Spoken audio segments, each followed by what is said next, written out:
Jadi kita menggunakan dua variabel di sini sebagai input di sini. Nah, kemudian ada satu lagi tipe fungsi yang biasa digunakan, yaitu fungsi dengan parameter. Fungsi dengan parameter, kita bisa langsung membuat fungsinya function matematika 2 misalnya. Buka kurung, tutup kurung, kurung kurawal.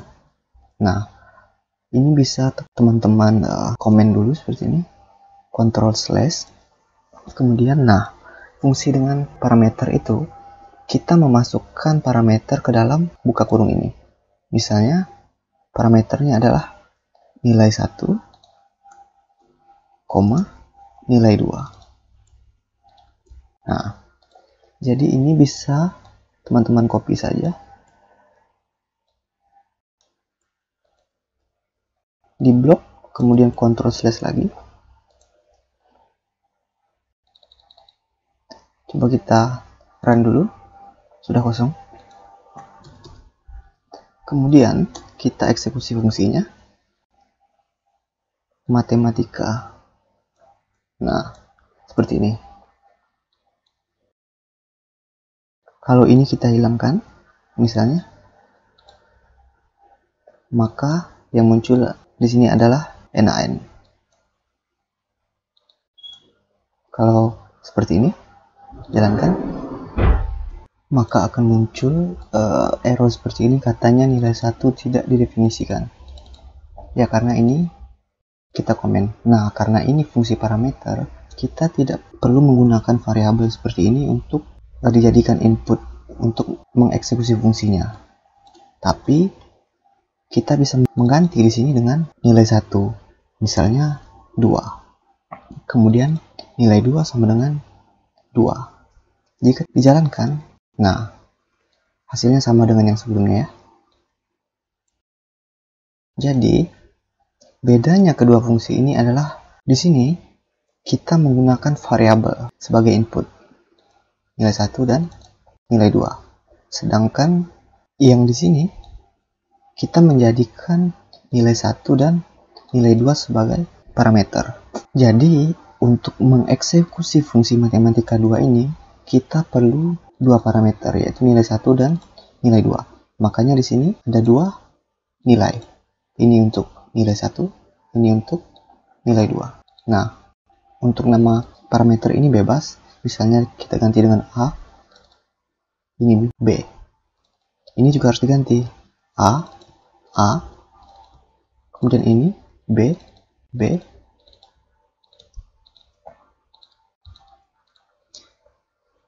Run. Nah, hasilnya sama saja. Jika teman-teman ganti misalnya 5, nah, otomatis langsung berubah semuanya. Jadi itu bedanya fungsi dengan parameter dan tanpa parameter. Sekarang kita masuk ke looping. Ini bisa teman-teman komen saja. Looping adalah fungsi untuk mengulang sebuah perintah.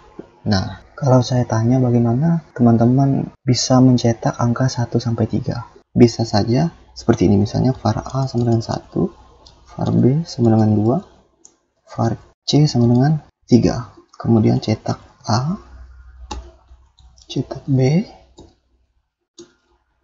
kemudian cetak C. Bisa saja seperti ini. Angka 1-3 keluar. Sekarang bagaimana jika datanya 100? Apakah teman-teman akan mengulangi hal yang sama seperti ini? Tentunya tidak. Makanya itu kita perlu yang namanya loop. Sebenarnya ada beberapa fungsi loop yang bisa digunakan, tapi dalam video ini saya akan menggunakan for. Jadi untuk melakukan looping, kita perlu menulis sintaks seperti ini. For dalam kurung. Nah, di sini kita masukkan kondisinya. Misalnya var A, bebas ya, variabel sama dengan 1, titik koma, kemudian A kurang dari 10 misalnya, kemudian A plus plus. Nah, yang dimaksud dengan plus plus di sini adalah biasa disebut kalau di programming itu auto increment. Nah, jadi komputer itu akan secara otomatis meningkatkan nilai yang di auto increment. Kemudian di sini kurung kurawal. Oh lupa, kalau dia minus itu berarti decrement. Jadi teman-teman bisa lihat hasilnya nanti akan seperti apa. Misalnya cetak urutan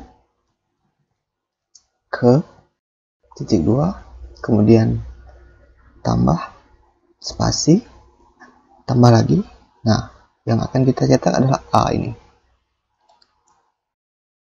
Bisa menebak hasilnya apa? Coba kita jalankan. Maka akan muncul hasil seperti ini. Urutan ke ditambah A sama dengan 1. Kemudian ini akan diulang sampai A ini kurang dari 10. Kalau ini saya ganti 15, maka akan diulang sampai urutan ke 14. Nah, jadi seperti itu fungsi dari loop dengan auto increment. Sekarang bagaimana jika decrement? Tapi kondisinya harus dirubah. Misalnya A sama dengan 15. A di atas 1. Enggak, A di atas 0. Maka kita lihat hasilnya, run.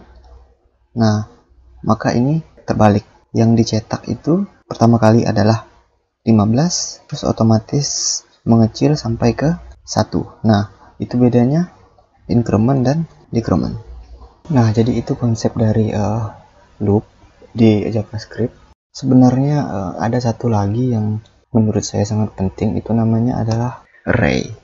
Nah, jadi array ini adalah kumpulan data dalam satu sarang atau dalam satu baris gitu. Misalnya seperti ini, var baris sama dengan kurung kotak seperti ini, 1, 2, 3.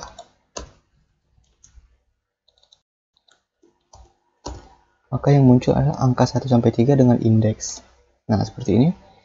1 itu di indeks ke 0, 2 di indeks ke 1, dan 3 itu di indeks kedua.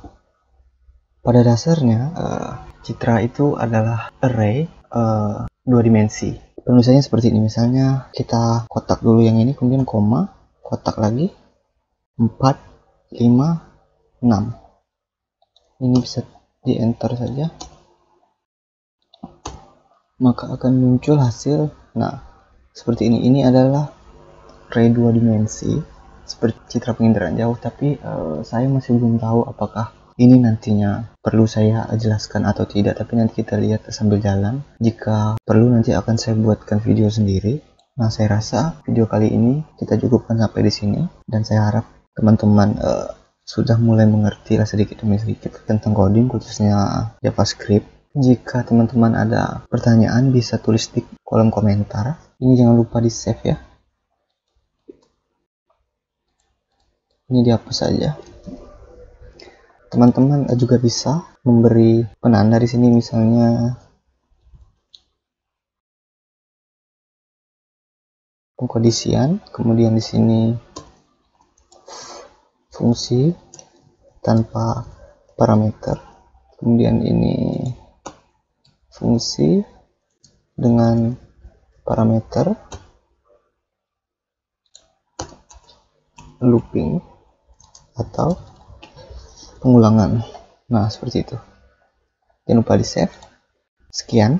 Jangan lupa subscribe, like, dan komen, serta di share. Terima kasih.